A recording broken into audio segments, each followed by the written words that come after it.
digamos, por otras bebidas más espirituosas.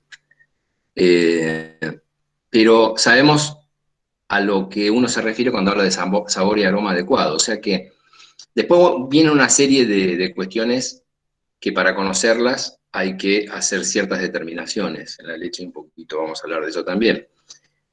Pero la primera determinación uno la puede hacer sensorialmente, ¿tá? O sea, cuando yo agarro el sachet de leche y lo sirvo en el vaso, ya intuyo cuál debe ser el color característico, el aroma característico, el sabor. Y ahí sería la primera prueba que uno le puede hacer, ¿no? O sea, que a leche que está en mal estado, por ahí no hace falta hacerle ninguna prueba para saber si esa leche está acidificada, porque simplemente con ver que esa leche, por ejemplo, está cortada, como se dice normalmente, sé que ahí hubo algún proceso en el cual esa leche sufrió alguna degradación. Y todo simplemente con lo que se llama evaluación sensorial. Después, por supuesto, hay parámetros físico-químicos de la leche que definen la calidad de la misma. Y la acidez y pH dicen normales, ahora vamos a ver cuáles son los valores normales para una leche de buena calidad. Composición de excelencia, esto se refiere a las fracciones que componen la leche, cuyo, digamos, la estrella de las fracciones que componen la leche es la proteína, y específicamente la caseína. Porque la caseína, aparte del valor nutritivo que tiene la proteína, la caseína es la que por sus propiedades permite obtener la gran mayoría de los distintos derivados lácteos, ¿sí? Porque la caseína coagula en un medio ácido, y ese es el principio para obtener, por ejemplo, el yogur o la ricota, por ejemplo, y coagula también sin cambiar, digamos, la acidez del medio. O sea, para que coagule por ácido se debe modificar la acidez, pero también coagula por efecto de una enzima coagulante que está en el estómago de los terneros, que es la quimosina mayormente. La quimosina tiene la propiedad entonces de coagular la leche sin modificar la acidez de la misma. Entonces tenemos dos procesos distintos, en los cuales la protagonista es la caseína. En un medio acidificado, di como ejemplo el yogur y la ricota. En un medio en el cual se agrega una enzima coagulante, que es lo mismo que reproducir lo que pasa en el estómago del ternero cuando toma la leche de la madre, de su vaca madre, es lo que me permite obtener todos los demás quesos que conocemos, ¿sí? Los quesos, por ejemplo, el cuartirolo, el queso fresco, el queso Mar del Plata, el queso sardo, todos esos se obtienen por coagulación de la leche a través de una enzima coagulante. Y todo eso lo permite la caseína. Entonces, cuando hablamos de composición de excelencia, mayormente refiere a la calidad de la proteína de la leche y también a quien la acompaña en el rendimiento industrial, en el rendimiento quesero del producto que estemos elaborando, que es la grasa de la leche, la grasa butirosa. Después, recuento de unidades formadoras por mililitros mínimos, o sea, es las bacterias que han entrado en contacto con esa leche y que lo ideal es que no se multipliquen. Eso, por supuesto, va a depender de la carga bacteriana que le quede a la leche después del ordeño y de la cadena de frío que pueda sustentar esa leche que se ordeñó.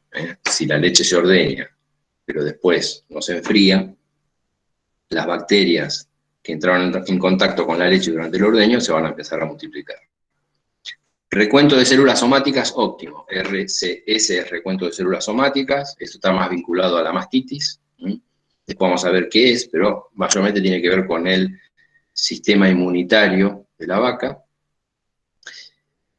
No debe poseer patógenos, por eso es que mayormente la leche se pasteuriza. El objetivo de la pasteurización es eliminar los patógenos que pudiera haber en la leche. Los patógenos son los microorganismos que pueden transmitir enfermedades al humano. Y por supuesto, que esté libre de contaminantes, ¿sí? Por ejemplo, plaguicidas, antibióticos, y libre de adulteraciones. Adulteraciones puede ser, por ejemplo, hoy en día es más difícil, pero hace muchos años, cuando no se hacían tantas determinaciones, una forma por ahí de adulterar bastante común, porque hace muchos años hablo, la leche por ahí se vendía suelta y bueno, era bautizar la leche, o sea, agregarle agua. A simple vista no se nota, porque la leche blanca, salvo que le agregue demasiada agua, esa es una adulteración. Otra podría ser quitarle grasa a la leche, para fabricar manteca. Esas son las adulteraciones más típicas. Pero bueno, y todo esto entonces, ¿cómo lo podemos ordenar? Y bueno, todos estos temas se pueden ordenar en 3 ítems. Entonces hablamos de calidad bioquímica o composicional, calidad higiénica, que es la que está referida a las unidades formadoras de colonias, o sea, las bacterias que entran en contacto con la leche y se reproducen en ella. Y la calidad sanitaria se refiere a la salud de la ubre, a la sanidad de la ubre. Y ahí es donde entra donde interviene principalmente la mastitis, porque la mastitis afecta la cantidad de leche que produce la vaca y también la composición de esa leche producida.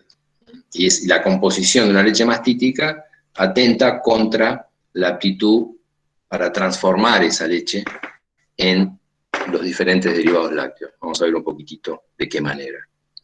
Bueno, díganme si hasta acá estamos más o menos bien, si se me escuchó correctamente. Sí, sí. ¿Estamos bien? Bueno. Sí, muy bien, Julio. Bueno, muchas gracias. Porque viste que medio que con esto te sentís un poco solo, estás acá hablando delante de una pantalla. Sí, es verdad. Pero algunos poquitos ves. Ah, no. No, porque como yo estoy compartiendo el PowerPoint, en mi pantalla tengo el Power, ¿viste? Claro. Así que bueno, sí. Te hago una pregunta, Roberto Pellegrino, el director del agrotécnico. El otro día nos pasó algo muy raro, cuando hablaste de la mastitis. Teníamos una vaca que hacía aproximadamente 8 meses que la habíamos secado, no quedó preñada y después de 8 meses hizo una terrible mastitis. Nosotros teníamos registros, nunca había pasado una cosa de esa con una vaca seca. ¿Hay alguna causa, hay algo que haya generado esto?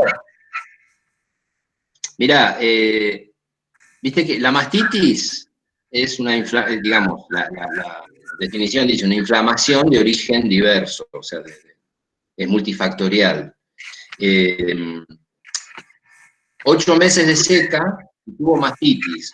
Lo que pasa es que uno tiende a asociar a la mastitis a que la vaca está produciendo leche, ¿sí? Sin embargo, cuando está seca, ¿no?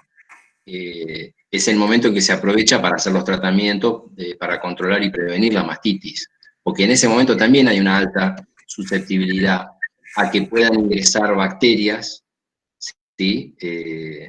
A través del canal del pezón y producir una infección. Seguramente lo que pasó es que pudo haber sufrido algún golpe, alguna lastimadura, lo que hizo que entren bacterias, y cuando el sistema inmunitario capta o, digamos, sensa que hay una invasión bacteriana, acude al lugar de la infección bacteriana y puede llegar entonces a desarrollarse la inflamación intramamaria. Supongo que pudo haber ocurrido eso, ¿tá? O sea que la vaca estaba seca, pero tuvo algún golpe o corte que por algún lado ingresaron las bacterias y se activó el sistema inmunitario para atacar esa invasión bacteriana. Supongo que pudo haber sido algo así. Bien, gracias. No, por favor. Bueno, y ahora lo vamos a ver un poquito, ¿no? Que el problema de la mastitis es como una cuestión de causa y efecto, ¿tá? Porque, o sea, el sistema inmunitario detecta que hay un problema. Y al detectar que hay un problema, acude al lugar donde está ese problema, y ahí van los glóbulos blancos, atraviesan las paredes del tejido secretor, o sea, todo el epitelio mamario, y ahí entonces cuando el recuento de células se dispara, porque las células somáticas es la sumatoria de los glóbulos blancos y de células de descamación del tejido mamario. Entonces, cuando se detecta ese problema infeccioso, ahí van el ejército de glóbulos blancos y se genera la inflamación y demás, ¿tá? Así que supongo que pudo haber sido eso. Bueno, entonces, les decía, como para ordenar todo esto que yo les mostraba recién, de qué requisitos debería reunir una leche de calidad, lo más práctico, lo que hace poder clarificar el tema, es entonces dividir cada uno de esos ítems que se pretende para una leche de calidad en subítems, digamos, ¿sí? Entonces, como les decía, acá es donde empezamos a hablar de las distintas calidades que hacen a la leche, la bioquímica, la higiénica, la sanitaria. Y entonces, bueno, cuando hablamos yo le dije bioquímica o composicional, entonces que mayormente es la que refiere a las fracciones que están componiendo la leche. Entonces, fíjense, y cuando hablamos de composición de calidad bioquímica, entonces tenemos que tener en cuenta la composición química de la leche, qué fracciones la componen, qué factores pueden modificar esa composición, y a través de lo que son los parámetros físico-químicos, poder evaluarla. Entonces, por ejemplo, primero hablamos un poquito qué nos vamos a encontrar cuando hablamos de calidad composicional, ¿tá? Y acá tenemos qué es lo que vamos a encontrar de sólidos, ¿sí?, en un litro de leche. Mayormente en un litro de leche de vaca Holando, que es la vaca overa, la blanca y negra, la más típica de Argentina. Una vaca que pesa entre 550, 600, 650 kilos, que produce unos cuantos litros por día. Y en un litro de vaca Holando podemos encontrar estas características, ¿sí? 35 gramos de grasa, grasa butyrosa, casi 50 de lactosa.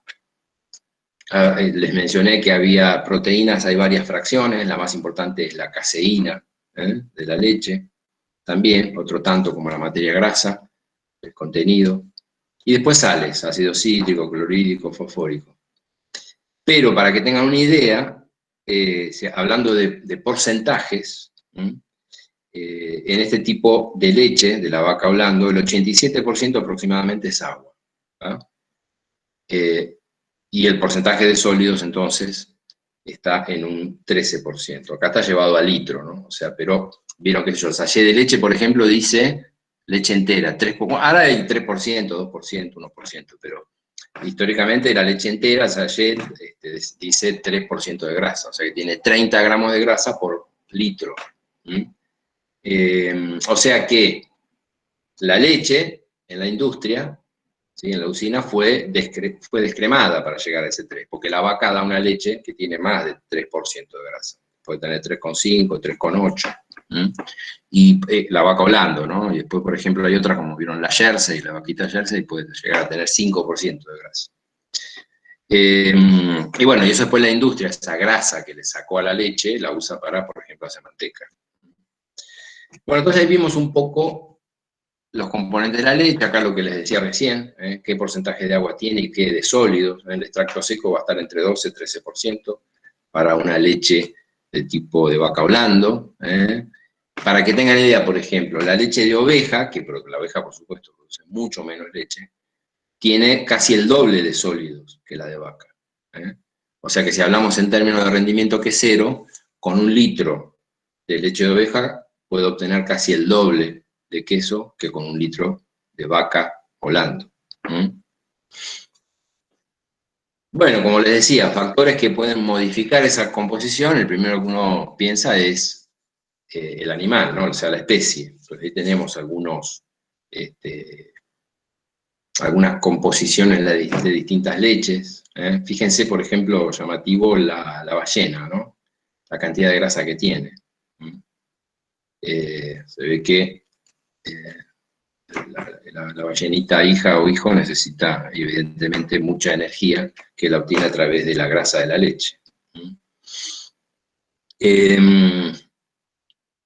Y bueno, vaca tenemos el valor que les decía recién, característico de lo que puede ser una vaca hablando, pero a su vez, no solo entre especies, o sea, una vaca, recién les mencioné dos razas, la hablando y la jersey, van a dar distinta composición en la composición de la leche, pero a su vez, hablando de un individuo, de una vaca, a lo largo de la lactancia, de la curva de producción de leche de esa vaca, desde que se produjo el parto hasta que se seca, también las fracciones que componen la leche se van a ver modificadas. Al principio de la lactancia, en el primer tercio, la vaca va a dar muchos litros de una leche más diluida, o sea, con menor concentración de sólido. Y hacia el final de la lactancia va a dar menos litros de una leche más concentrada. ¿Tá? Y lo mismo pasa con las especies, lo que les decía recién, por ejemplo, ¿no? O sea, la oveja produce mucho menos litros, pero de una leche más concentrada. Y después cuando hablamos, entonces ya ahí vimos las fracciones que componen la leche, los factores que pueden modificarlo. Por supuesto, le mostré raza, pero hay montones de otros factores que modifican la composición de la leche, como el ambiente, y en el ambiente no me refiero solo a la zona, ¿no? O sea, el clima, sino el ambiente es la calidad, la cantidad y calidad de lo que la vaca come, el estado en el momento de la lactancia en que está, el momento que se produjo el parto. No es lo mismo la leche de vaca que pare en principio de primavera que una vaca que pare en otoño, ¿sí? Entonces, bueno, todas cuestiones que tienen que ver con el ambiente van a modificar la composición y la cantidad de leche producida también. Y respecto del tercer puntito que hablábamos, que yo les mostraba en este slide, composición química, factores que la modifican, tenemos los parámetros físico-químicos también, que son los que me permiten determinar bueno, la calidad de esa leche. El primero habíamos dicho que era la evaluación sensorial, ¿tá? Pero después, bueno, cuando vamos a medidas de medición a nivel de laboratorio de esa leche, para ver la calidad, hay una serie de parámetros que la definen, ¿sí? Principalmente el pH y la acidez. Con eso se puede estimar indirectamente si hubo crecimiento bacteriano en la leche.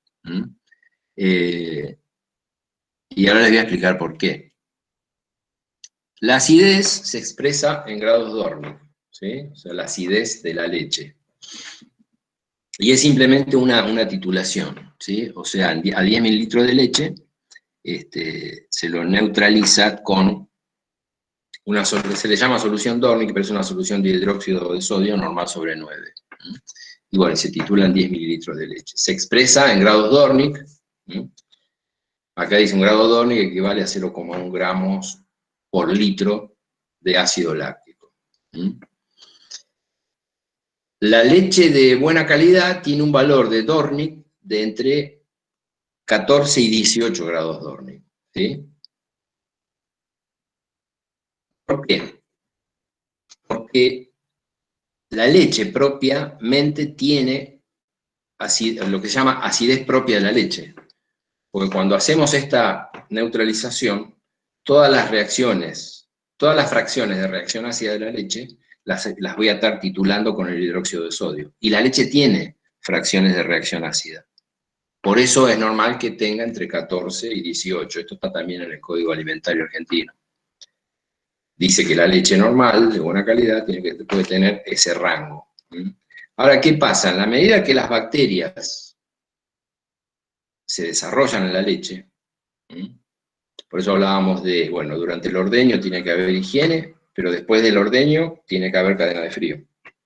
Porque si no, las bacterias empiezan a multiplicarse y transforman lo que veíamos, una de las fracciones, el azúcar de la leche, la lactosa, en ácido láctico. Y yo les había dicho que en un medio ácido la leche precipita, coagula, que es el principio de la fabricación del yogur. Entonces, una forma de ver si hubo crecimiento bacteriano es a través de la titulación de la leche. Entonces, por ejemplo, la leche recién ordeñada va a tener, no sé, 14, 15 grados Dornick.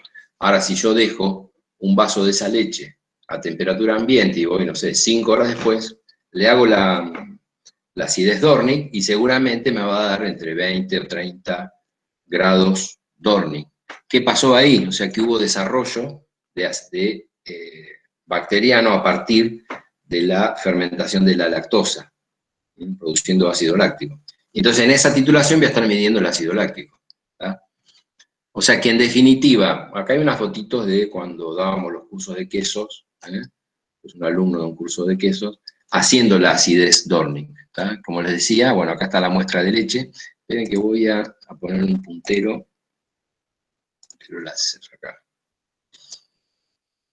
Acá está la muestra de leche. Esta es la solución Dornick. Decíamos que se toman 10 mililitros de leche. Acá está tomando los 10 mililitros de la muestra de leche cruda, o sea, sin pasteurizar.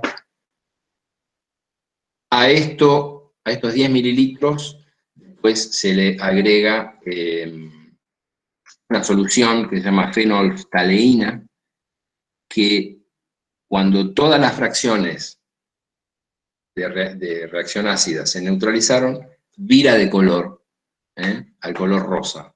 O sea que cuando empiezo a agregar la solución Dornick, previamente le agregué la fenolftaleína, ¿sí?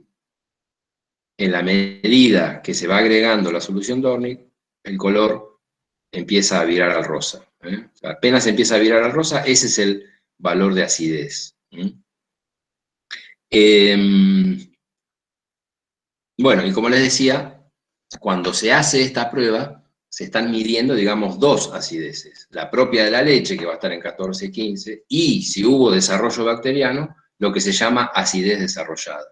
¿Tá? Entonces, si se mide la acidez de la leche y da que tiene, no sé, 27 grados Dornick, quiere decir que ahí hubo desarrollo bacteriano y que la calidad de esa leche ya no es la óptima. Y ustedes sabrán que una leche que está acidificada no resiste el calentamiento, se corta, ¿no? Entonces, por eso, y todos los productos que van que se transforman, que se procesan industrialmente, sufren un tratamiento térmico. La leche ultrapasteurizada, pasteurizada, la leche que se usa para los quesos, todas las leches se tratan térmicamente. Si no resisten el tratamiento, no se puede elaborar el producto. Bien. Entonces decíamos, la acidez Dornick por un lado. Otra medición, otro parámetro físico-químico, es el pH de la leche. Que también, al igual que la acidez, mide la acidez, que la acidez Dornick, digo, mide la acidez actual, o sea, la cantidad de protones libres que hay en la leche. Bueno, y ahí tienen el valor del rango óptimo para una leche de buena calidad. pH levemente ácido. O sea, todos sabrán que, bueno, el pH neutro es 7, la leche, si es de buena calidad, va a andar en un pH de 6,6, 6,8. Si cuando se mide el pH da este valor, eso me está indicando que es una leche de excelente calidad. Y bueno, valores anormales son aquellos que se van del rango óptimo. En la medida que la leche se acidifica, me va a dar valores de pH más bajos. Sí, me va a dar una acidez Dornick más alta y un pH más bajo. O puede ser que se vaya para arriba el valor del pH, y ahí podría ser que esté en presencia de leche mastítica, 6,9, 7, o sea, que tienda a la neutralidad. Es típico de leche mastítica. Entonces, vimos así, bueno, acá la medición del pH de la leche con un pHímetro. En la fotito de la izquierda estamos calibrando el pHímetro, que son esas soluciones buffer de pH 4 y pH 7, con eso se calibra, y después se mide. Fíjense, esta leche tenía 6,77, o sea que era leche de muy buena calidad. Entonces, medición del pH. Después hay otras pruebas que se pueden complementar. La prueba de alcohol es una prueba que se hace mayormente en el tambo, o sea, cuando va el camión a retirar la leche del tambo, para ver, bueno, cuál es la calidad de esa leche. Y básicamente lo que tiene, vieron que el alcohol es deshidratante, ¿tá? Y yo recién les decía, una leche acidificada, si la caliento, o sea, si la pongo en un jarrito, se va a cortar. Bueno, el alcohol vendría a ser una prueba directa, tiene sus bemoles, no es exacta, pero sí da una idea aproximada de la calidad de la leche. ¿Por qué? Porque si la leche esa está levemente acidificada, cuando yo le ponga el alcohol, o sea, son volúmenes iguales de leche y alcohol, y las mezclo, por el poder deshidratante que tiene el alcohol, puede formar grumos la leche si está levemente ácida y hasta se puede cortar. Si es una leche de calidad, no se van a formar grumos. Entonces, bueno, esa sería otra prueba. Hay unas pistolas especiales que llevan los camioneros, donde toman una muestra de leche y dentro de esa pistola se mezcla la leche con el alcohol y hay como un tubito de vidrio donde uno puede ver si se formaron grumos o no. Bueno, esto sería, digamos, a nivel de laboratorio se puede hacer con un tubo de ensayo, ¿no? O sea, pongo 5 mililitros de leche y 5 mililitros de alcohol. Alcohol 70, no es el alcohol directo que venden en las farmacias, ¿sí? O sea, que es el mismo que dicen que uno puede usar porque tiene mayor capacidad sanitizante, el alcohol 70. Bueno, se usa para esta prueba. Después otra prueba que también sirve para determinar la calidad de la leche, en este caso más que nada para ver si hubo algún tipo de adulteración, fíjense, por aguado, desnatado, por ámbar, es la densidad de la leche. La densidad de la leche se mide con un termolactoencímetro, es esto que ven acá. Acá está el dibujito, ¿no? O sea, de cómo se hace. Y este es un curso, esto que ven acá, este hombre de la izquierda, unas jornadas queseras que hicimos hace muchos años, y este era un maestro quesero francés, que lo habían traído acá a la Argentina. Y acá estábamos midiendo la densidad de la leche. O sea, en un recipiente alto se pone un volumen de leche y el termolactodencímetro va a flotar, y sobre la misma escala, que ven acá dibujada, se lee la densidad de la leche. La densidad de la leche de buena calidad va a estar entre 1,027-28 a 1,033.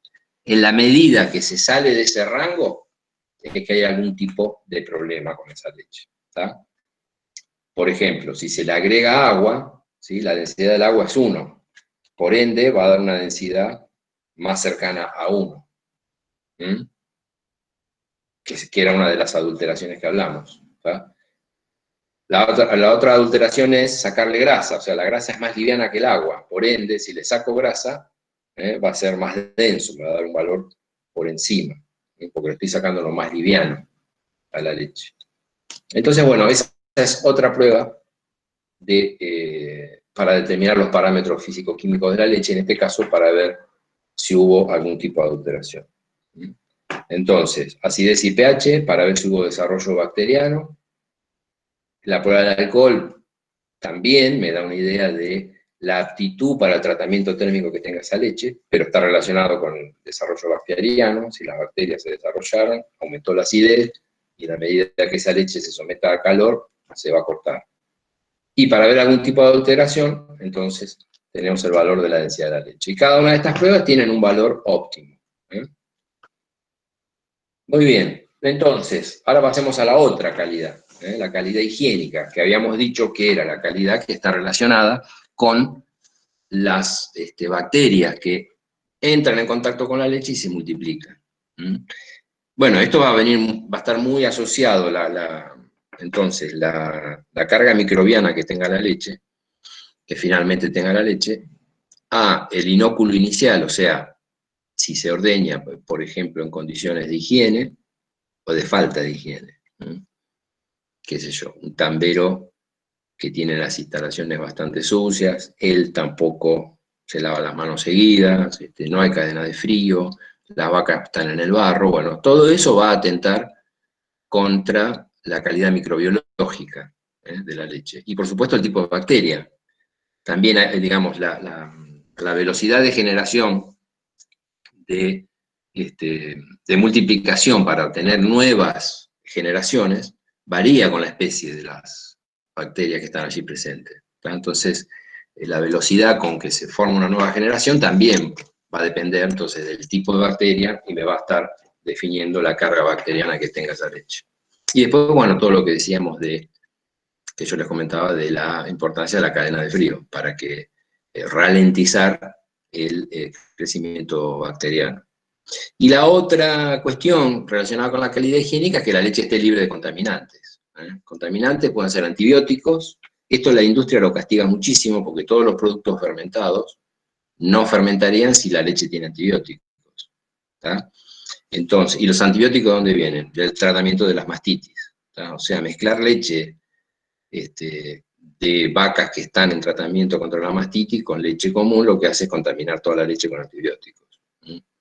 Y entonces después la industria, eso a nivel industrial, ¿no? Lo que les decía, que va a afectar la fermentación, todo lo que sea yogur, quesos, etcétera, esa leche no va a servir para elaborar esos productos. Y después lo que tiene que ver con la salud pública, ¿no? Ustedes saben que el tema de los antibióticos tiene que ver con generar, tomar indiscriminadamente antibióticos, tiene que ver con generar resistencia a los antibióticos. Hay gente que tiene, saldrá la palabra, pero bueno, que es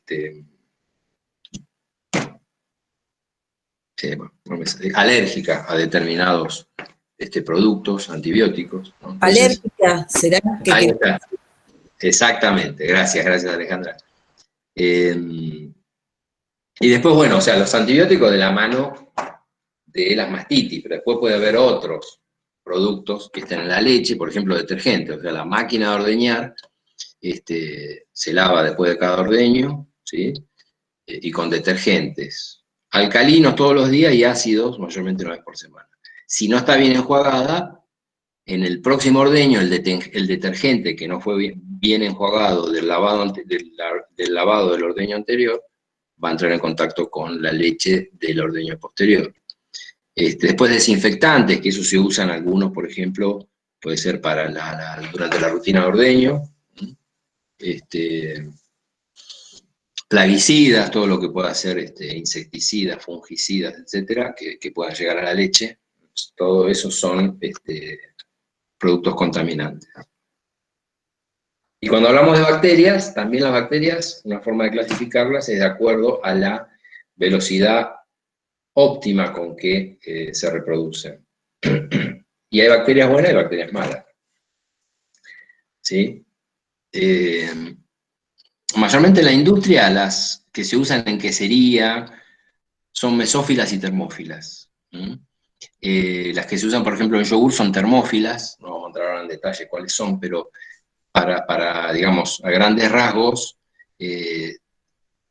estas son las bacterias, las de interés, digamos, industrial, que se van a utilizar para producir o elaborar determinados derivados lácteos, como les decía, yogur, queso, etc. Entonces lo que uno busca con los tratamientos térmicos de la leche, la pasteurización y demás, en definitiva es eliminar las bacterias que no quiero que estén, como digamos limpiarles el campo para que puedan reproducirse las que sí quiero que estén. Entonces, bueno, los tratamientos térmicos tienen ese objetivo, eliminar las bacterias patógenas, como les había dicho antes, y en cierto modo limpiar la leche de las bacterias banales, o sea, que no transmiten la enfermedad, pero que degradan la calidad de la leche.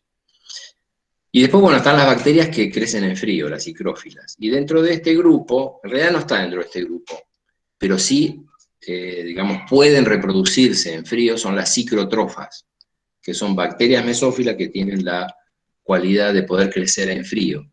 Y ese es un problema para la industria cuando la leche está almacenada a más de 48 horas. ¿Tá? O sea, bacterias que están en el ambiente, que por ende entran en contacto con la leche. Cuando la leche se almacena en frío en la industria lechera y espera ser procesada, esa espera no debe ser superior a 48 horas, porque si no las cicrótrofas empiezan a desarrollar en la leche, y son bacterias que, si bien mueren con el tratamiento térmico, liberan enzimas proteolíticas y lipolíticas, o sea, que degradan grasa y proteína de la leche. Y en muchos casos van a dar sabores indeseables a los productos. Entonces, esta es un problema a tener en cuenta, ¿no? Las bacterias psicrótrofas. Las mesófilas son las que están mayormente a temperatura ambiente, en el ambiente que nos movemos nosotros, ¿sí?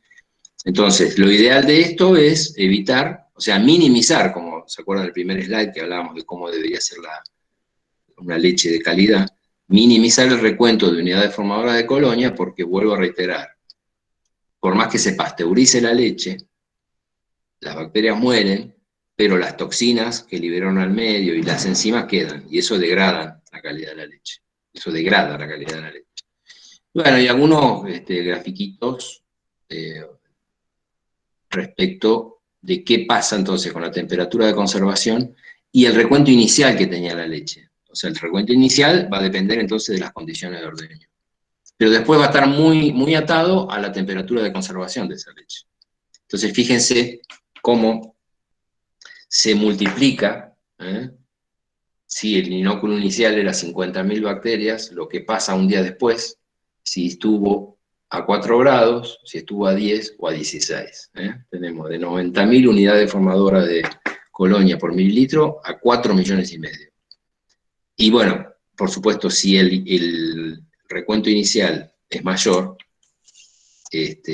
va a haber un efecto de este aumento con el aumento de la temperatura, es muchísimo mayor, ¿no? Entonces de acá, esto un poco resume todo lo que venía diciendo, ¿no? La importancia de la higiene durante el ordeño y de conservar la cadena de frío post-ordeño. Bueno, y otro ensayo, donde en este caso la muestra inicial era igual, 9.000 bacterias por mililitro, y qué pasaba a las 3, 6, 9 y 24 horas, cuando lo que variaba era la temperatura digamos, de almacenamiento de la leche. Y fíjense, la última casilla, 800 millones de bacterias, cuando la temperatura fue de 35 grados. Bueno, y acá entonces, lo que les decía recién, en cierto modo puedo paliar este problema con la pasteurización. ¿Está? Leche pasteurizada, entera, descremada, semidescremada, proceso tecnológico que asegure la destrucción de los gérmenes patógenos. Ese sería el objetivo principal de la leche, ¿sí? De la pasteurización de la leche, eliminar los patógenos. Y gran parte dice casi la totalidad de la flora banal, o sea, mayormente se dice que se reduce en un orden la flora banal. O sea, si la leche tenía 100.000 unidades formadoras por mililitro, después de la pasteurización va a tener 10.000, aproximadamente.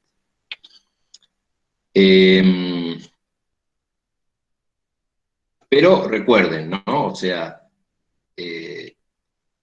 no se evita las cuestiones que sí quedan más allá de la pasteurización. Las bacterias pueden morir, pero ya deterioraron la calidad de la leche. Por eso es que hay que minimizar el recuento de lo que es la leche cruda, o sea, el recuento bacteriano de la leche que no fue pasteurizada.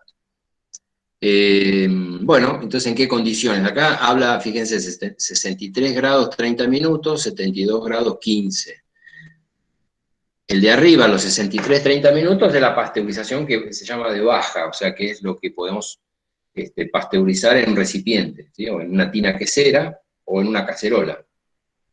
Yo estoy pasteurizando si dejé durante media hora a 63 grados la leche.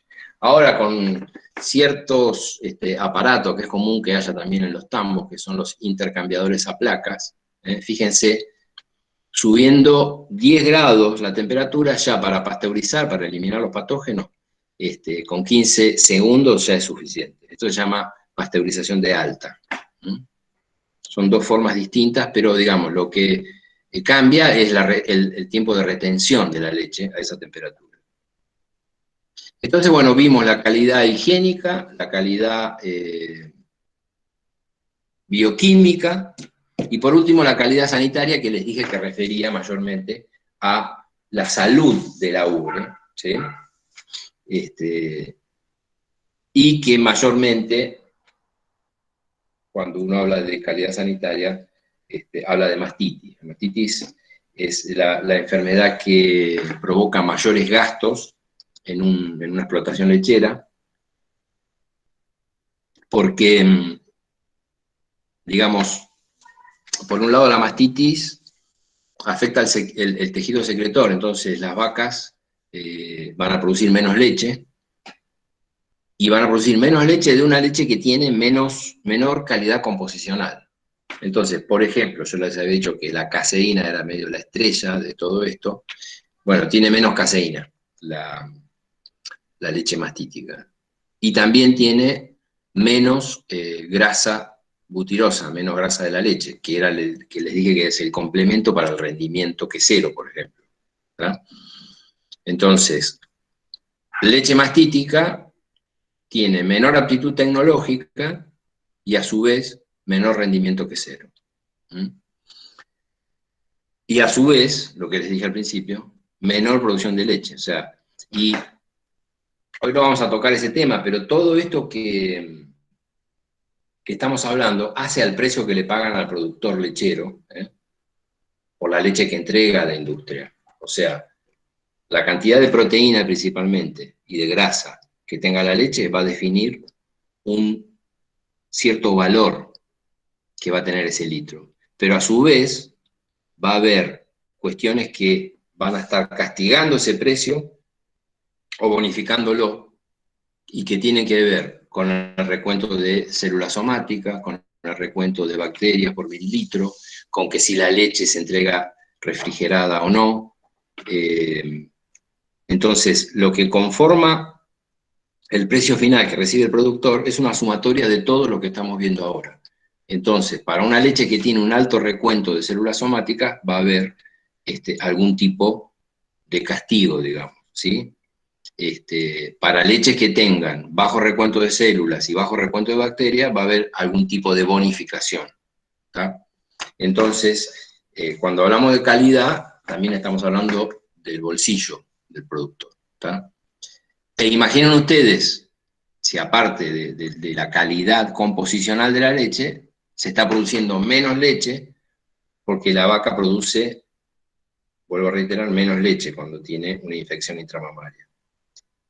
Y a su vez, yo les dije que era la enfermedad que provoca más gastos, la enfermedad que sale más cara, digamos, porque hay que tener en cuenta que cuando se detecta una vaca con mastitis, se llama mastitis clínica, o sea que se ven los síntomas, ¿sí? La leche puede tener grumo, bueno, se inflama la glándula mamaria, etc.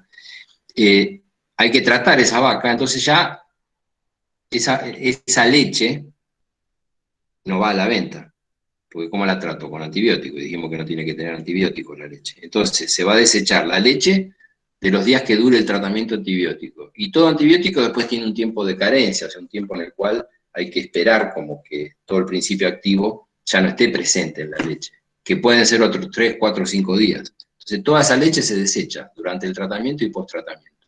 Y los gastos de antibióticos, el veterinario, de remedios. Entonces, hay un montón de factores que suman a los gastos que ocasiona el tratamiento de una mastitis en una vaca. Y como decía al principio, cuando Roberto me preguntó, es una enfermedad multifactorial, o sea, hay varias cuestiones que entran en juego para que finalmente pueda darse una infección intramamaria.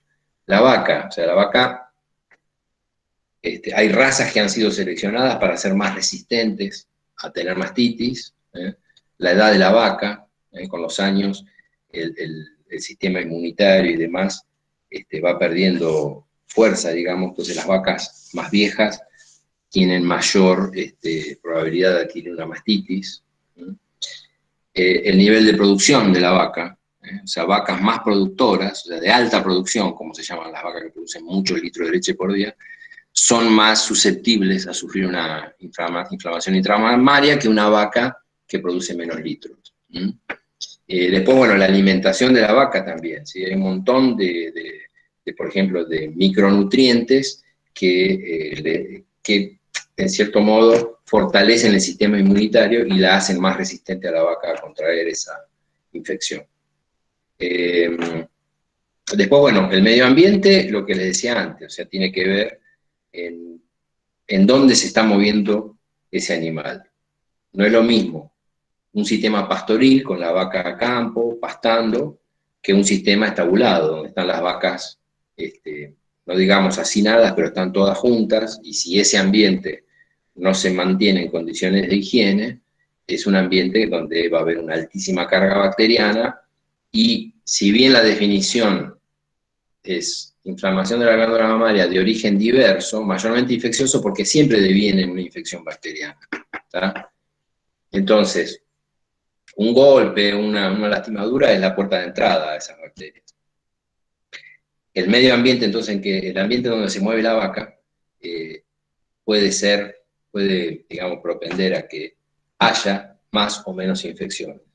El ejemplo que les dije era el de la edad, el ambiente, el de la alimentación, todo va a contribuir a que haya más o menos incidencia de mastitis en un rodeo. La forma en que se ordeña, o sea, por ejemplo, en Argentina mayormente las vacas se ordeñan 2 veces por día, lo cual quiere decir que 2 veces por día está en contacto con la máquina de ordeñar. Si la máquina de ordeñar funciona mal, entonces sabrán que actúa por vacío.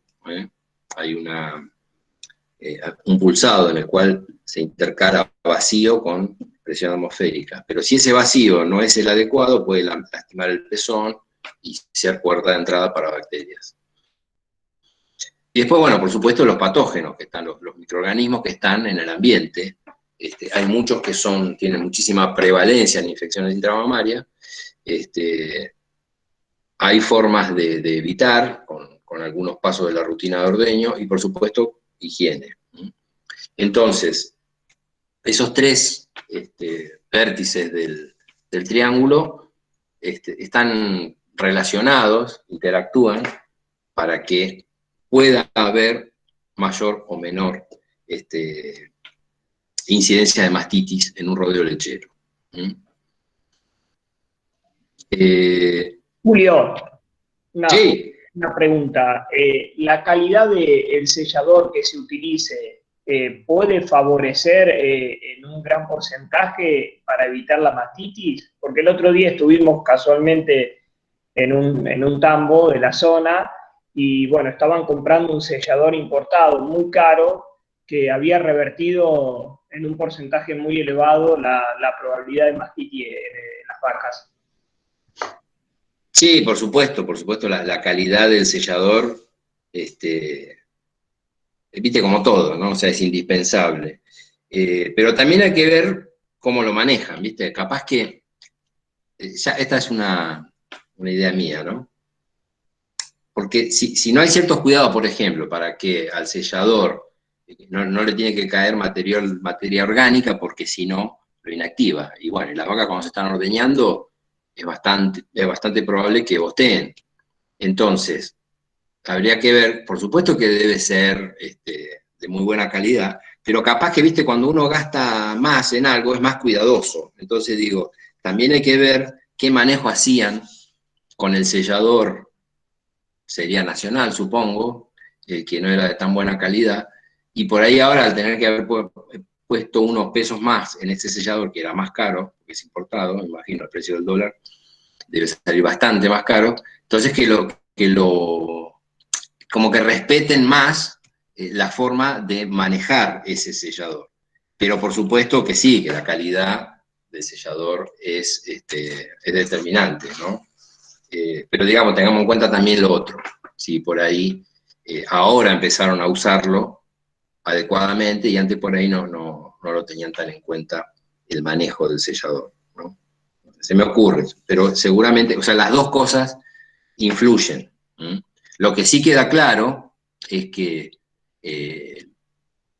uno de los pasos fundamentales para controlar y prevenir la mastitis es el sellado post-ordeño, que está dentro de lo que se llama el plan de los 5 puntos. Porque hay 5 prácticas de manejo que son indispensables para tener un control control adecuado de la mastitis en el rodeo. ¿Tá? O sea, en todo rodeo comercial, todo rodeo lechero va a haber siempre mastitis, porque la misma práctica que implica producir leche comercialmente favorece que haya mastitis. El tema es que uno puede controlar, o sea, tener esos valores por debajo de, o en el rango óptimo, digamos, ¿sí? El rango óptimo está en 200.000 células somáticas o menos, ¿sí? Porque por encima de eso se empieza a afectar la calidad y la cantidad de leche producida. En la medida que entonces se implementan estos 5 puntos, que ahora después los menciono, se empieza a tener más control sobre el recuento de células somáticas. No sé si te respondí, Roberto, creo que eras vos el que me preguntó, pero... Sí. Nos llamó la atención, era un sistema no pastoril, ellos lo tienen así, tipo feedlot a las vacas, y bueno, nos hacían ese detalle que casualmente ellos habían tenido que cambiar el sellador, y como que le estaban dando un tiempo entre que se le aplicaba el sellador y soltaban a la vaca como para que se afirme más y selle mejor. Eso era una de las cosas que, bueno, que había marcado a raíz de las reiteradas mastitis que tenía el TAM. Claro, pero bueno, viste, ahora queda la duda si era porque cambiaron el producto o porque al cambiar el producto también le empezaron a dar más peso a estas cuestiones, por ejemplo. Porque es verdad, cuando la vaca sale de ordeñarse, hay que ver a dónde se la manda, porque ¿no? Lo ideal es que si van a un lugar donde se van a echar y hay barro y demás, eso va a favorecer que haya más mastitis. ¿Por qué? Porque el esfínter del pezón queda entre media hora a 2 horas abierto. Entonces, por eso es vital usar un sellador post-ordeño y usarlo correctamente, ¿no?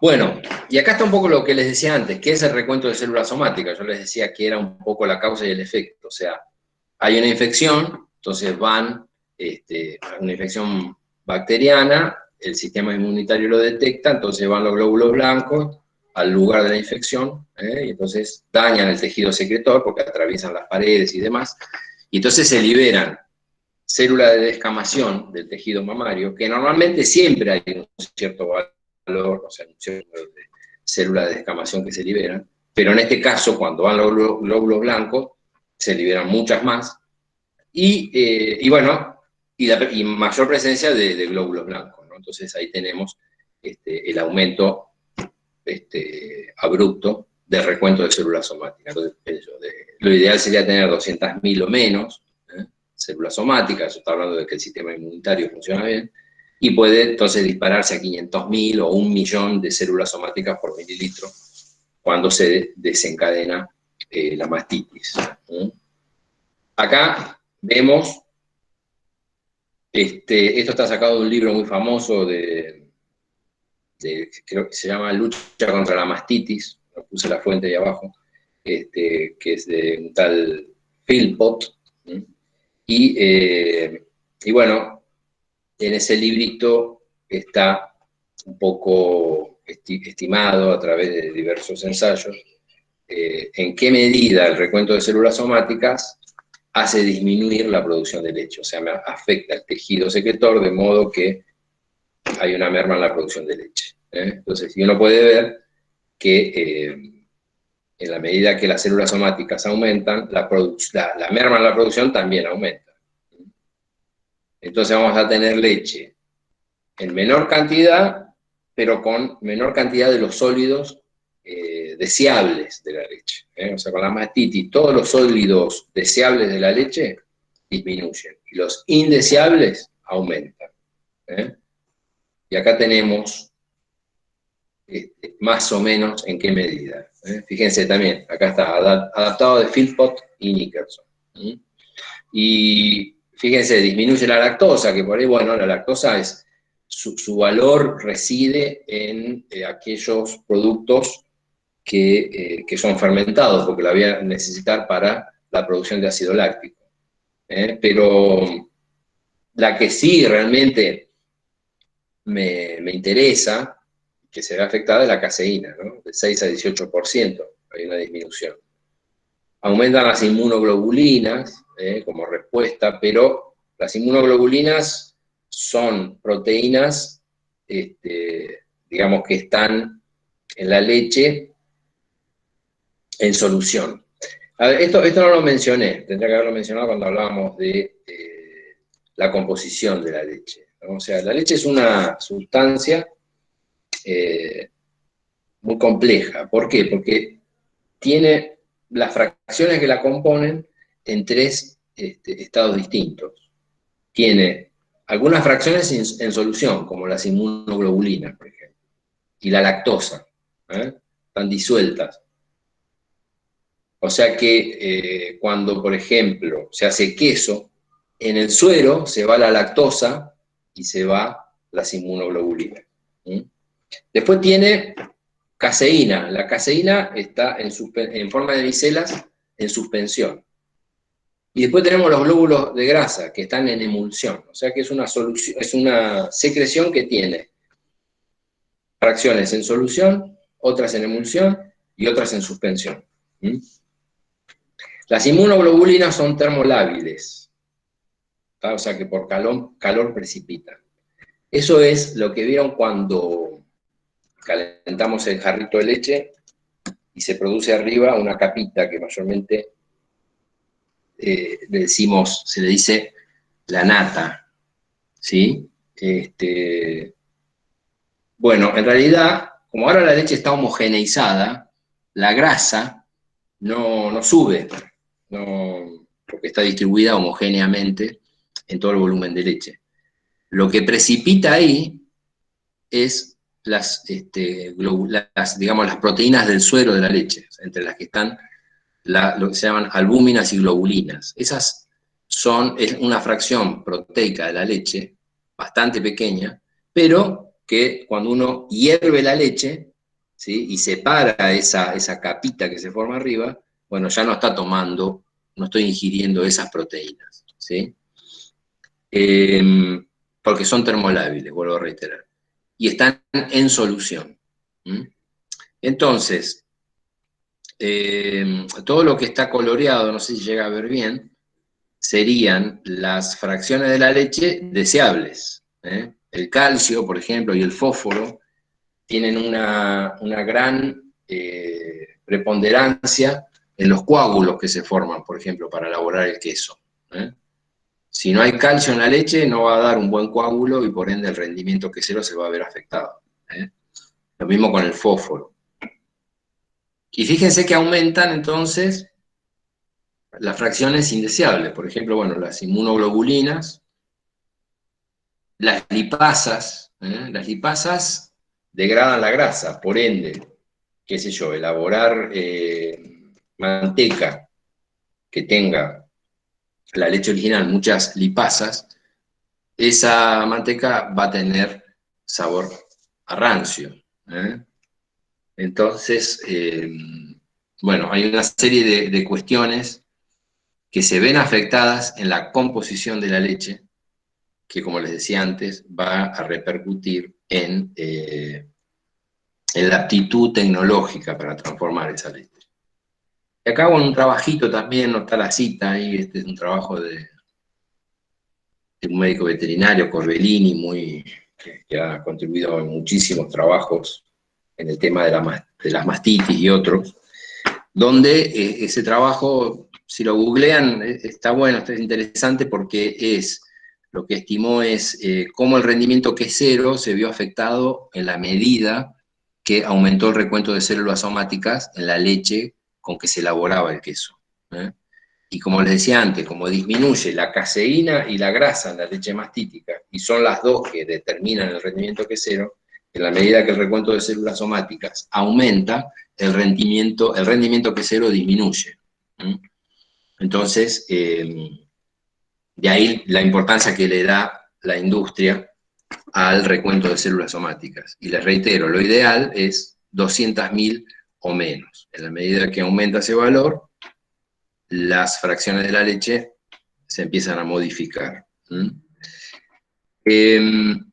Entonces, y me queda, bueno, mencionarles los 5 puntos del plan de control y prevención de la mastitis, que fíjense que es control y prevención. Prevención, o sea, control para atacar aquellas infecciones que están en curso, ¿sí? O sea, las vacas que tienen mastitis, y prevenir para que no se contagien las que están sanas. Por eso es un plan de control y prevención. Uno de los puntos se los mencioné antes, que era el sellado posordeño a raíz de la pregunta que me hizo Roberto, ¿sí? Sería un punto importante entonces que tiene que haber en toda rutina de ordeño. Cuando se termina de ordeñar la vaca, que se le quitan las pezoneras, ahí colocar entonces el sellador posordeño.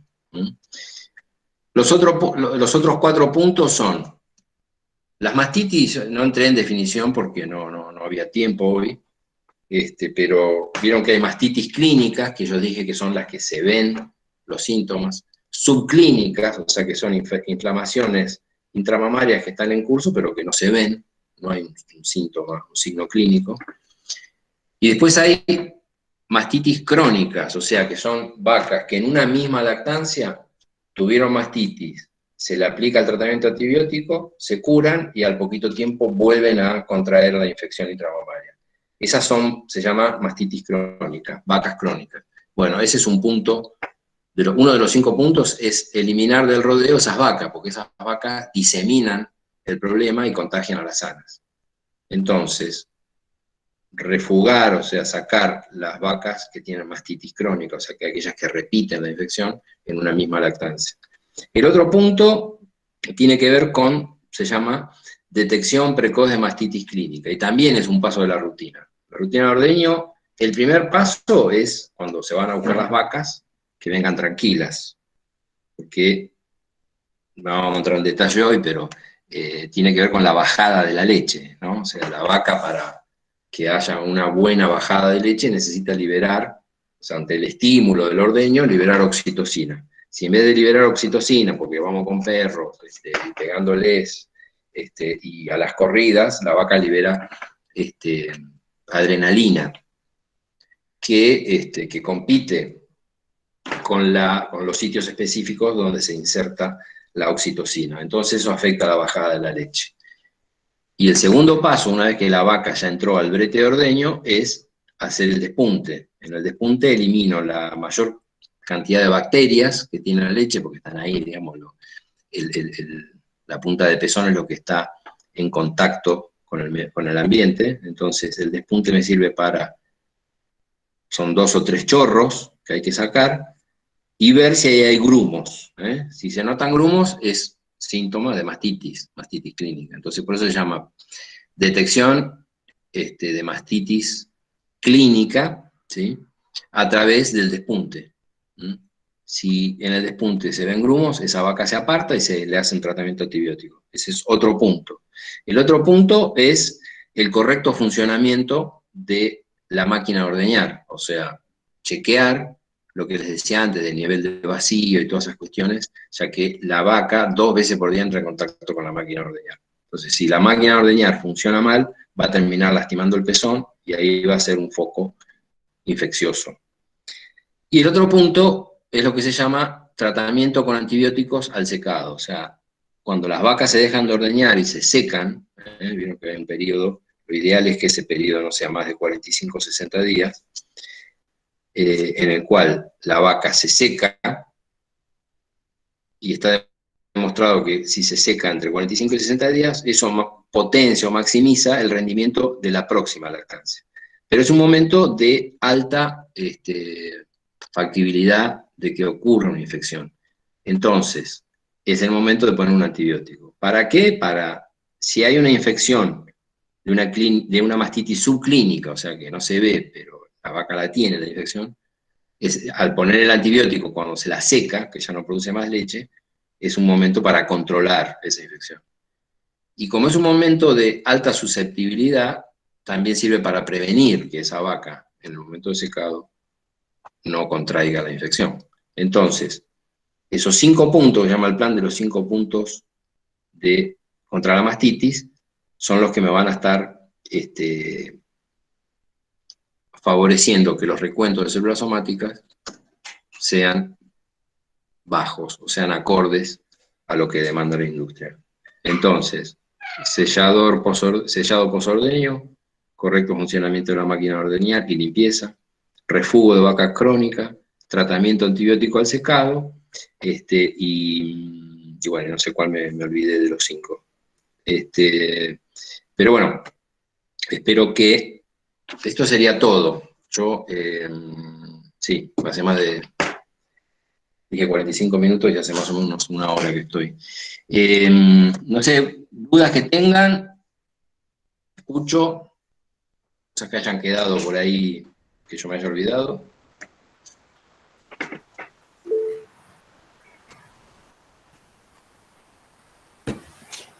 No, parece que no hay consultas. Igualmente habíamos invitado a los alumnos a escribir sus consultas en el chat. Ajá. Dicen, no, todo más que claro, muy claro al hablar. Por mi parte, no. Realmente una bajada, una claridad impresionante. Me impactó porque fue como una síntesis de un proceso largo que creo que los chicos que por ahí hay chicos del agro y chicos de una escuela técnica, lo cual es una alegría también compartir con otra institución de otro lugar, ¿no? Pero me encantó, digamos, la forma de transponerlo. Me pareció muy claro. Y todo lo que todos dicen en el chat. Acá Ignacio, de agrotécnico, dice si la leche de una vaca con mastitis se puede aprovechar para otro consumo que no sea humano o solo se tira. Y mira, o sea, si es solo mastítica,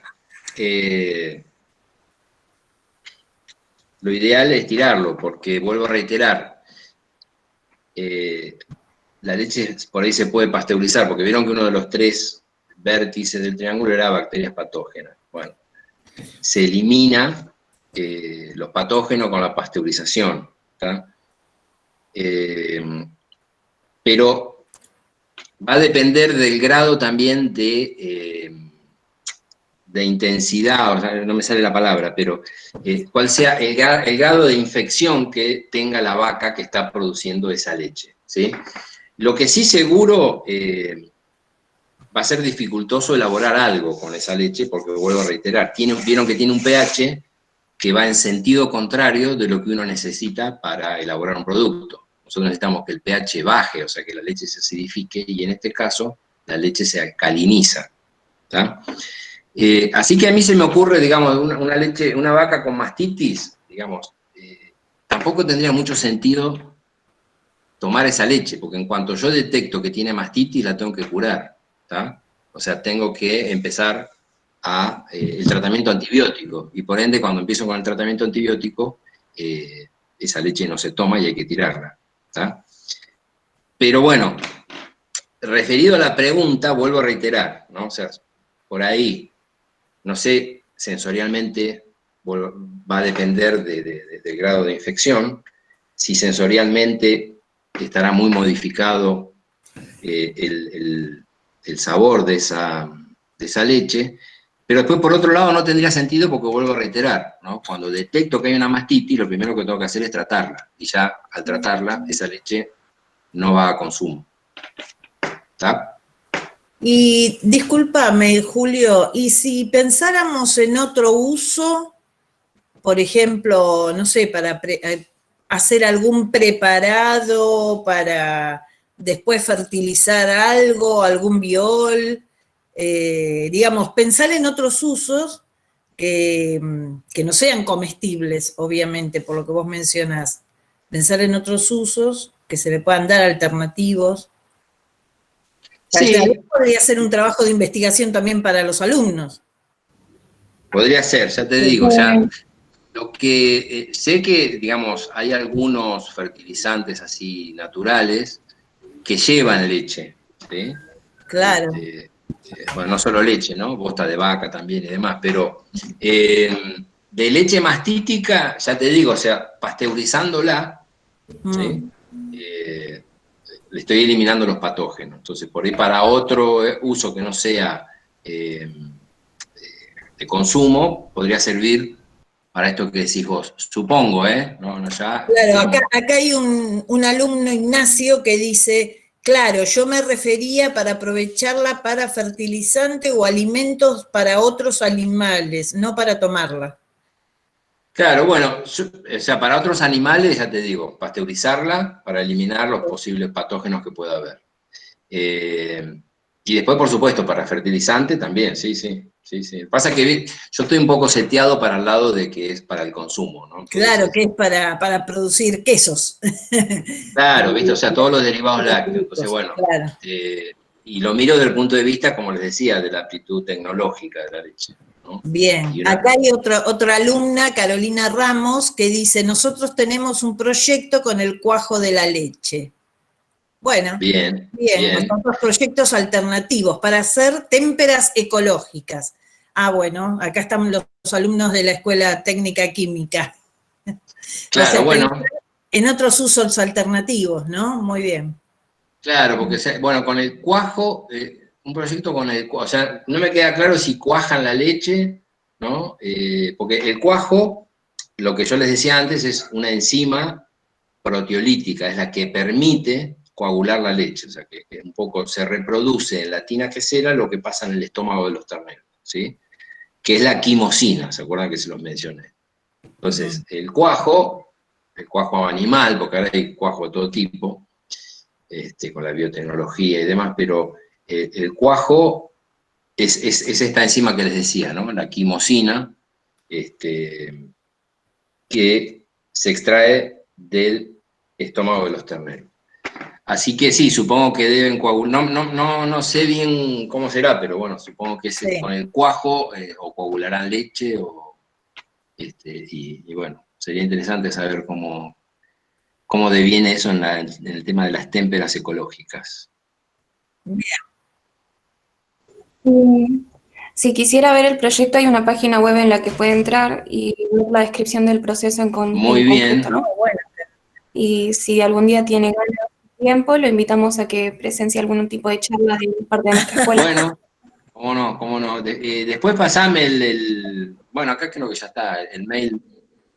Lo podés escribir en el chat, Carolina, podés escribirlo en el chat. Claro, dónde está subido ese proyecto y demás. Porque yo le puse qué interesante. Porque ahora busco la página y le mando. Está bueno intercambiar cosas. Dale. Sí. Buenísimo, bárbaro. Bien. Bueno, chicos, ¿alguna otra consulta, alguna otra pregunta para el profesor Julio? Quería comentarles también que está presente la profesora Norma Gorosito, también docente de la Facultad de Agronomía, de la UBA, así que también nos acompañó durante la charla.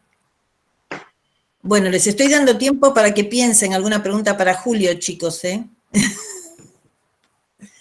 Si no, Julio, discúlpame una pregunta. A nosotros nos habían dicho que era conveniente hacer un secado con papel tisú luego del ordeñe. ¿Vos qué opinión tenés? O sea, sí,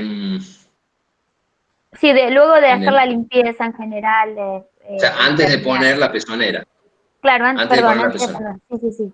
Claro, exacto. No, sí, está bien, mejor, porque el agua, viste que es un vehículo para las bacterias. Entonces, en la medida que esté bien, digamos, cuando uno lee cuestiones relacionadas sobre la rutina de ordeño, es muy común encontrar la frase que dice ordeñar o colocar las pezoneras siempre sobre pezones secos. Así que claro, sí. Porque cuando las vacas vienen o sea, por ahí para los que no están, digamos, en el ámbito, vienen del campo y a veces, bueno, pueden venir con barro, con la cubre, con distintas partículas, entonces se hace un lavado y bueno, por eso es que le preguntaba lo del papel. Acá hay una compañera que no está, que es veterinaria, que es la profesora de ganadería y bueno, ella nos había recomendado eso. Seguro, sí. También les habrá recomendado que si hablamos de limpieza, lo ideal es solamente limpiar los pezones, no toda la ubre, porque si no, la Claro. tierra, la mugre de arriba, ¿no? Claro, podemos chorrea. arrastrar, exacto. Exacto. Pero sí, es lo ideal secar. Muy bien.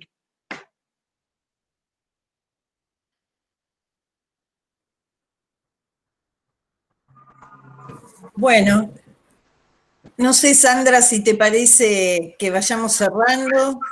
Sí, Le agradezco.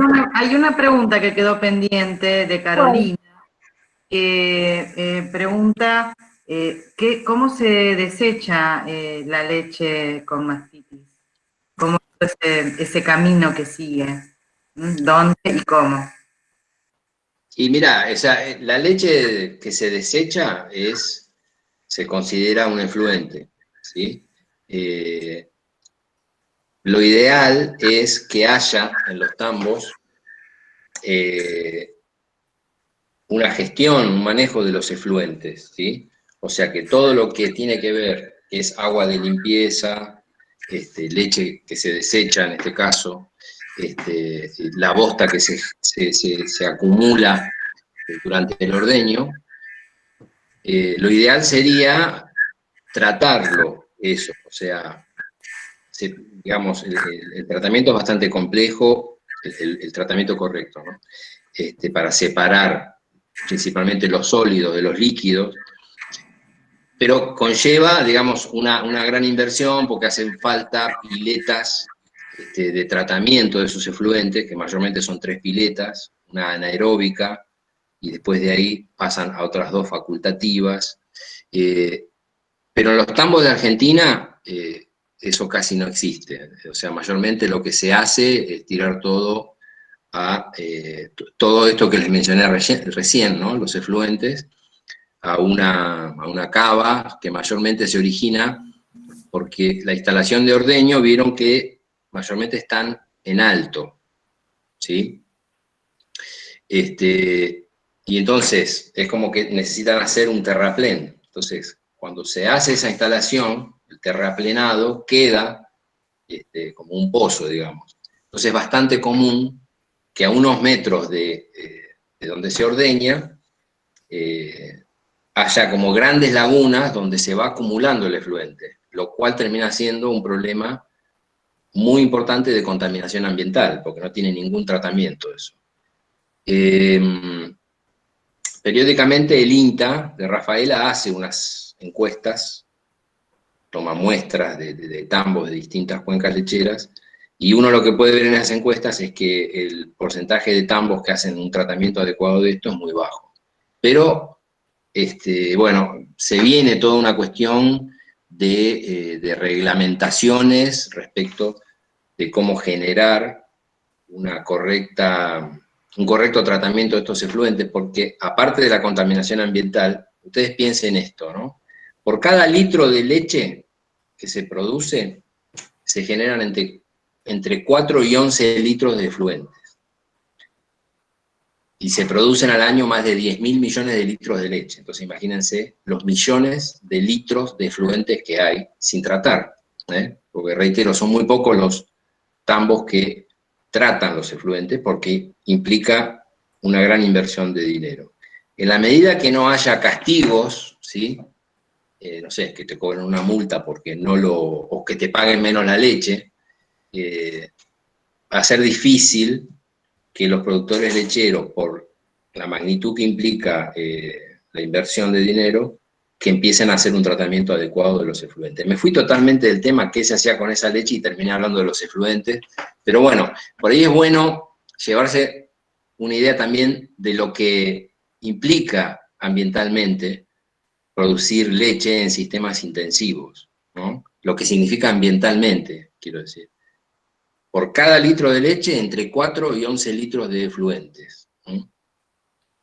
Que se tiran mayormente por ahí y contaminan napas freáticas y ríos, lagunas, lagos. O sea, de ahí viene todo el tema de la eutrofización, bueno, toda una cuestión relacionada con el cuidado del ambiente, que hoy en día en los tambos de Argentina no tiene mucho desarrollo, y también va a terminar siendo perjudicial como barrera para arancelaria, porque cada vez más los países que compran lácteos van a exigir que donde se produce la leche se minimice la contaminación ambiental. Bueno, me fui un poco por las ramas.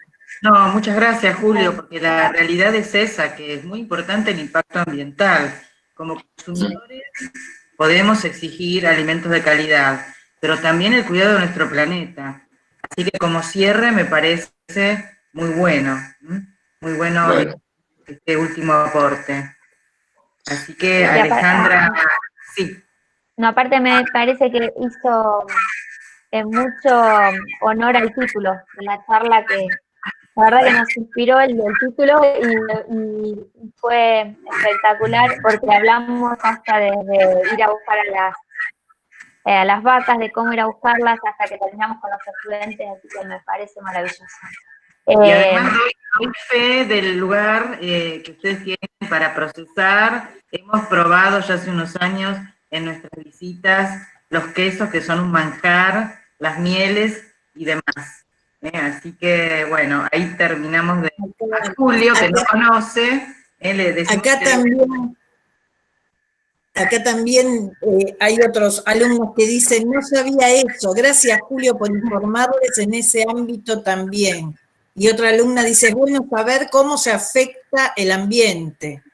Y sí, es verdad, hay que tener ahora, ¿no?, una mirada amplia, ¿no?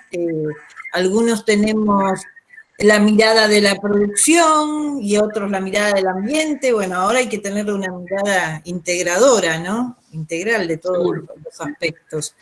Y están los químicos, que tienen la mirada nada más de la calidad de la leche, y bueno, es todo claro, un así conformar equipos de trabajo, y además, si alguna empresa importante piensa en exportar, como dice Julia, internacionalmente también están exigiendo calidad y cuidado del ambiente. Sí, ahora va de la mano, va todo de la mano. Acá también tenemos el comentario de la profesora María José Lorenzi, que es profesora en la Escuela Técnica, y dice, excelente charla, muy interesante, las miradas sobre los procesos productivos de la cadena agroalimentaria. Así que bueno, parece que estuvo muy interesante, Julio. Bueno, me alegro que haya servido. Una gran charla. Hay muchas aristas, dice Sonia Raquel, hay muchas aristas, es verdad. Hay muchas dimensiones para tener en cuenta. Sí, tal cual. Y bueno, y voy a pasar alguna publicidad. Podemos organizar en otros temas, como por ejemplo, acompañando a la doctora Norma Gorosito, que es especialista en zoología agrícola y en hormigas. Tenemos un taller Mundo Hormiga, que ese va a tener millones de personas, porque no hay quien no tenga algún problema o alguna inquietud respecto a las hormigas. También podemos hacer algo sobre cosmética verde, ¿sí? Venimos a talleres de cosmética verde, y bueno, y otros temas que los podemos conversar y adaptar a las necesidades tanto de la escuela técnica como de la escuela de ustedes, ¿sí? Agrotécnica. Exactamente, agrotécnica. Tal cual. Bien. La semana que viene, el jueves 24, los invitamos también a quienes quieran, porque es un encuentro para todas las escuelas y sus docentes en el tema alimentos orgánicos y presentación de la carrera técnica en producción vegetal orgánica, en la cual nosotros pertenecemos y somos docentes. Así que están invitados también a las 15 horas del jueves 24. Sí, el jueves 24 está la charla, ¿no? La diferenciación hace la diferencia en los alimentos orgánicos. Sí, va a ser una charla muy interesante.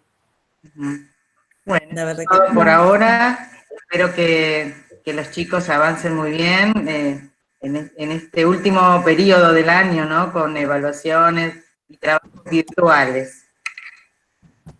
Bueno, perdón, después acá te aviso, ya que estamos intercambiando, María José Lorenzi quiere saber el link, después Sandra, no sé, después le pasas la información, Sí. supongo.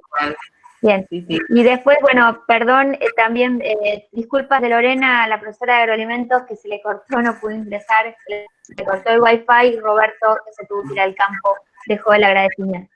Roberto, el director. Sí, además, bueno, lo estamos grabando porque consideramos que así a quien pudo ingresar más tarde o tiene este problema de conexión, después lo pueda ver.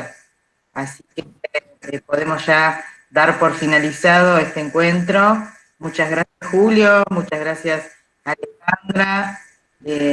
Nos vemos en otra oportunidad. Y gracias a todos los estudiantes y colaboradores de Fructus